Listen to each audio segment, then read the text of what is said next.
Bekam adalah ginjal plus. Ginjal adalah organ yang mengeluarkan racun-racun atau zat hasil sistem metabolisme yang tidak berguna tetapi larut dalam air. Contohnya apa? Urium, terus kemudian kreatinin, asam urat, kolesterol. Tapi masalahnya kolesterol tidak larut dalam air sehingga ginjal tidak bisa membuang kolesterol. Dia hanya membuang urium, kreatinin, asam urat. Terus bagaimana kolesterol bisa dibuangkan, Pak? Kolesterol bisa dibuang ketika tadi bekam. Bekam adalah fase pembuangan ginjal plus. Artinya apa yang dibuang ginjal dibuang juga oleh bekam, tapi apa yang dibuang oleh ginjal yang tidak dibuang sama ginjal tapi dibuang oleh bekam.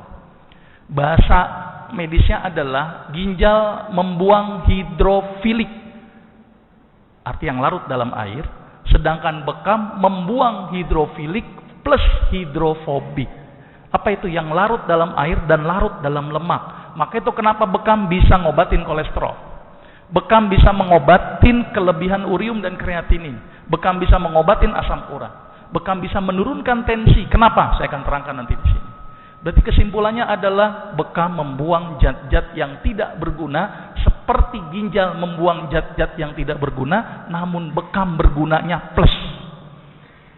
Itu gambaran sedikit. Nah, ini gambaran sedikit bagaimana mekanisme bekam. Ternyata ketika bekam tadi fungsinya sama dengan fungsi ginjal. Berarti dia membuang zat yang tidak berguna. Bahasa kerennya pengeluaran CPS.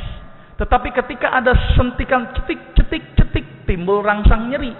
Ternyata rangsang nyeri ini akan merangsang ke otak langsung. Di otak nanti akan keluar endorfin. Apa itu endorfin?